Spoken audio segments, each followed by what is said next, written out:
Hey guys, I'm the 50s kid. This is my E46 BMW, and in this video we're going to do an oil change and inspection, so let's get started. Now first things first, you need to know how to jack your car up. If you are only doing oil changes or that's all you're really comfortable with, then maybe you might want to own a set of ramps rather than, sort of a professional jack and jack stands.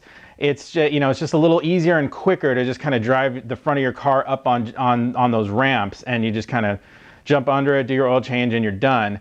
But if you're ever going to do anything more, if you're gonna take your tires off for any reason, if you want to rotate your tires, if you want to do your brakes, if you want to change suspension components or anything like that, you're going to need something more than ramps. You're going to need a jack and jack stands. That's what I have, so that's what I'm going to show you how to do. If you do use ramps, just make sure you put your parking brake on so that your car doesn't accidentally roll backwards for any reason. It shouldn't do that, but just in case the parking pawl in your transmission fails or you had it in neutral for some reason, something like that. Make sure to set your parking brake just to be safe. Same thing goes for when you're actually jacking the car up with a jack and jack stands. Make sure you set your rear parking brake. So you need a bigger jack like this, a longer one, in order to jack up a BMW. These shorter ones here, these smaller 2-ton ones, they're not going to be good enough for jacking up this car because you have to slide it so far under the car. You just, when you go to pump the handle, it's going to just hit on the bumper and you're not going to be able to actually jack the car up. So you need kind of a longer professional jack like this. They're not too expensive at Harbor Freight these days. It's a good investment. So you got to slide your jack all the way under, and you're gonna jack on the aluminum skid plate, just the front of it, which is right above that is the lower subframe. So it's basically going to be right about there, and you'll be able to see this a little better once I jack the car up and take the jack away. You'll see exactly what the jacking point is, but that is it right there. Now typically you might have the lower splash panel in place, so you're not going to see all the engine components and stuff right here. You'll just see a big plastic splash panel, and it'll be a little bit harder to kind of figure out where you need to jack, but that splash panel is black plastic and this is kind of shiny aluminum, so that's how you know what to jack on. You can go ahead and jack it up as high as you possibly can. You never know, you might need a little more room to work underneath than you think. So you should have these rubber jacking pads underneath your car. Sometimes these are missing though, but this is still the area to jack up. You'll see it's just kind of a squarish area. There's a hole in the middle. So that's the reinforced area that will support your vehicle. So I like to actually number the notches on my jack stand so I just know which notch to place the other side on. So you'll want to place your jack stands up as high as you possibly can, but sometimes you're going to be in between notches, and you might only be that much. You might only be able to get it up that much. In that case, when you lower the car, it's actually going to sort of swing downward in an arc, and this is going to back up just a little bit. So you might want to aim your jack stands just a little bit behind, and that way when the car is lowered down, it'll be centered right on your jack stand. We'll go ahead and lower it carefully. And there we go. So now you can see where that spot was. It usually is like a hump and it's sticking down, but it'll collapse in as you jack your car up over the years through all the oil changes you do. There's just no way to help that. It's just how it is. So whenever I jack my car up off the ground, I like to jack all 4 wheels up evenly. It's just the safest way to go. The car's the most stable that way. It can't possibly slip off your jack stands. Most people only have 2 jack stands, so you only really need to jack the front wheels up to do an oil change. But the thing is, the oil drain plug is not at the bottom of the engine. The engine's going to be up like this. It's not at the bottom. It's sort of at the side, so you're never going to drain all of your oil out. There's always going to be sort of a little bit pooling up in the bottom. Not really that big of a deal, but if you have 4 jack stands, you might as well do it. You'll drain a little more oil out that way. In my particular case, there is another reason why I have to jack up all 4 wheels. As you can see, guys, I've got a leak going on here, and I was pretty sure, because I've known about this for a little bit because I've been under here before, and I'm pretty sure that this is my oil pan gasket. The funny thing is, I did an oil change video 2 years ago, and I had the same problem. I had needed to change the oil pan gasket, but I hadn't done it at that point. I have since done it, and then I've since rebuilt my whole engine. I changed the oil gasket again during that rebuild. I used the one that came with the engine rebuild kit, and I regret that because it was a very poor quality gasket. I should have just gone out and bought a proper Victor Reinz one. But the thing that's really given me pause, I don't remember this from before, but this is not just oil. This is a milky oil, sort of an oil that's been mixed with coolant. That's what it looks like when it gets mixed with coolant. I can't see any other problems higher up. It's not the oil filter housing gasket. This is just coming from the very front tip of the oil pan, right about here, right up here. That's the source of it. I can't see anything higher up. So this part is really giving me pause, and I think what I'm going to do is just sort of remove components from above and make sure that I can't see this leak starting any higher up than the oil pan gasket. So before I forget, this is an oil change video, and we're going to get back to that. And the oil and filter for this video were actually provided to me by Max over at OEMBimmerparts.com. Do me a favor, check them out. They have this really nicely categorized site, and they only sell the high quality brands of parts. They tell you what the brands are. They also offer these oil and filter change kits right here. So they've got the Castrol European formula like I'm using in this video. They also have the actual OEM BMW oil itself if you want to buy that. So check them out. They actually offer really fast shipping too, which is great. Everything they've sent me has basically arrived the next day.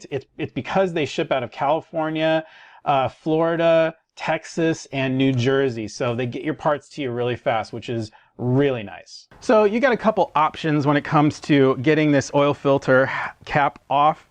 You can just get yourself a 36mm socket. You're not going to use that for anything else on this car. Usually you would use these sockets, these 12-point sockets, to remove axle nuts, but not on this particular car. The front ones are 46. So you can use that, or you can use one of these really nifty pliers wrenches from Knipex. So those just kind of, it's like a reinvented sort of adjustable wrench where you have the ability usually to kind of go like that, kind of open it all the way up. I think it's meant for like going over slightly smaller fasteners, but it kind of makes it a little faster than your normal adjustable wrench, but as you can see, not that much. Or you can just use a regular adjustable wrench. Anything will do.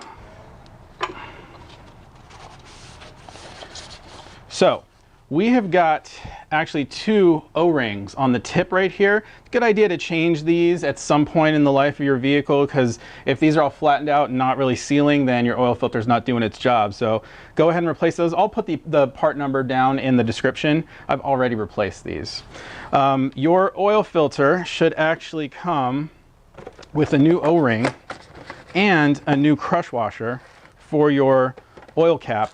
Make sure that this is in the box before you walk out of the store with your oil filter.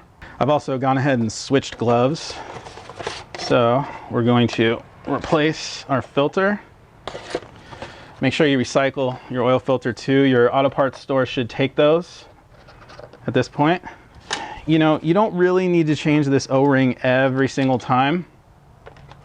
I mean, this maybe once in the life of your car. I think they just include it because maybe these cartridges are also used on vehicles where, you know, the thing is at an angle or something, and they just want to be sure that you don't have a leak. It's kind of it's a good thing, but I don't think it's necessary absolutely every time, but I do it just because there's a new one, you know. You might as well. So you just put that on like that. We'll just get a little bit of the old oil, kind of use that to sort of lube up the O-ring so it doesn't tear when you put it back on. And that's kind of it. Get that sort of most of the way on. Let's see, let's go for the easiest thing. You just kind of want to turn this until it seats and stops. You don't really need to torque any more than that. That O-ring is doing all the sealing. So we're gonna go ahead and get our oil draining. You wanna have a paper towel handy. You wanna have your new gasket ready. You wanna have a big oil drain pan that can do at least 7 quarts, a little more than that, so it's not full up to the brim. You need to have a 17mm socket and ratchet, because this is kind of recessed in, so a wrench is a little difficult to use. Just get that loose. Of course, wear your gloves. Position your oil pan such that the big stream will arc over and fall into the pan. It is typically best to do this when the engine is hot. The oil will flow out better. In my case, it's cold, but it's okay. So a tip for not having this be super messy on you is to push the oil drain plug in to the oil pan as you're taking it off. Once you feel that your threads are loose, you can get ready and go. Then you can wipe your hands off in your oil drain plug as well. I heard the old crush washer drop somewhere. I see it right there. Make sure that you don't have 2 crush washers maybe trapped on your oil drain plug somehow. This is the way it's supposed to look. So just so you guys can sort of have a baseline. It's possible somebody in the past did that. They're usually copper colored, so you can kind of tell. So we'll put our new one on, get that ready to go. Now you want to slide your pan over a little bit as the arc kind of falls.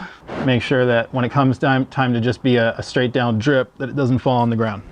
So now we'll just let this drain out, and in the meantime I'm going to take the oil filter housing off so I can get a better look at the situation going on up there. So check it out, guys. I took the oil filter housing off, and that gasket was already torn, and it's not even hard and cracked or anything, it just is torn. So this obviously is the source of my leak. I can even just see that. I can see that it was just weeping down right there. So yeah, that's kind of interesting. I must have used the gasket from the rebuild kit, I guess. I don't know. I guess I'll have to own that. That was my fault, you know. I should have used the OEM quality gaskets for that. That was my bad. Anyway, so that's what not to do. The coolant, on the other hand, I mean, we can obviously see it on right there, but I don't think, you know, at first I thought maybe it was the hard coolant pipe that was leaking, one of the O-rings leaking, but I don't think that's what it is. I think, in fact, it's actually this water pump. This was a brand new water pump, a Miley, a good quality one, but it is leaking. Let me get you down in there. So as you can see, it's weeping from the bottom there. So yeah, that is the source of our coolant. So I'll tell you what, I'm gonna go ahead and replace this oil filter housing gasket. I walked over to AutoZone, got a new one. I got a Miley of all things. Hopefully it'll be all right. Yeah, should be fine. And the water pump, we will save that for a separate video. I'm gonna get an OEM brand one, and you know, I'll just replace that in a subsequent video. But yeah, I'm gonna clean all this stuff off, and then we'll proceed to fill it up with oil, and we'll be done. So let's go ahead and get our drain plug back on. Again, don't forget to put that crush washer on it. So now we just gotta go ahead and fill it up with oil. So you will need 7 quarts, or about 6.5 liters, I guess. You know, if you're in Europe, you just get 7 liters. And the thing about this is, if you just jack your car up on 2 jack stands, like I was saying in the beginning of the video, you won't get all of the oil out. So you'll definitely need exactly 7. But if you do it this way, if you jack it up on all 4s and you let it drain for an extra long time, you might find that you need slightly more than 7 quarts. So we're gonna see. Might be a good idea to buy that 1/8 quart, you know, and maybe you'll use 1/3 of it or half of it. You just save it for the following time. You do not need to pre-fill your oil filter housing with oil or anything like that. Trust me, it gets full within half a second when you start your car up. This is the European formula oil. I'm guessing that means it's long life. Yeah. So BMW long life, that means you can actually go 10,000 miles or 15,000 miles between oil changes. I still wouldn't do it though. I would still just do this every 7,500 miles because I've seen what the inside of a lot of BMW engines look like, and the more anything you can do to prevent that, you should do. I'm gonna need every drop.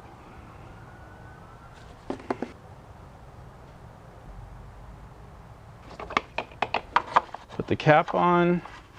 We're gonna start it up. We're gonna run it for a few seconds just to fill up the oil filter and all that. Then we're gonna check it. Oops. Did anybody notice I forgot to hook the power cable back up? Okay, let's try that again.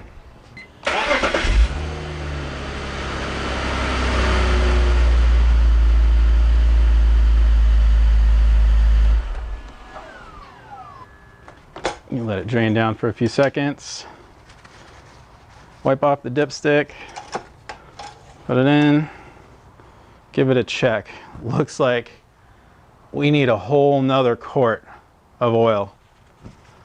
We are exactly 1 quart low, and that's what you get when you do it this way, I suppose. Yes. So I will go find another quart of this oil. So it's not going to hurt anything for me to drive around with 1 quart low on oil, drive to the auto parts store, and then find another quart to put in. Even if you were 2 or 3 quarts low on oil, it still would be fine. The oil pickup tube is right at the bottom of the pan, so you're only really in trouble if you lose oil pressure. So there are more things you want to do when you're changing your oil. You know, change your air filters, check all your fluids, check your tires, check your tire pressure, check for any other problems, bad bearings, anything like that. I've covered all of that in a previous oil change video, so I'm not going to do it again. This video is already a little long, so I'll just link to that video in the description if you're curious about all that inspection stuff that you might need to do. Other than that, stay tuned for the water pump video and the continuing saga that is my E46 BMW. Anyway, if you enjoyed this video, give me a thumbs up. Subscribe if you want to see more. I'm the 50s Kid. Thanks a lot for watching.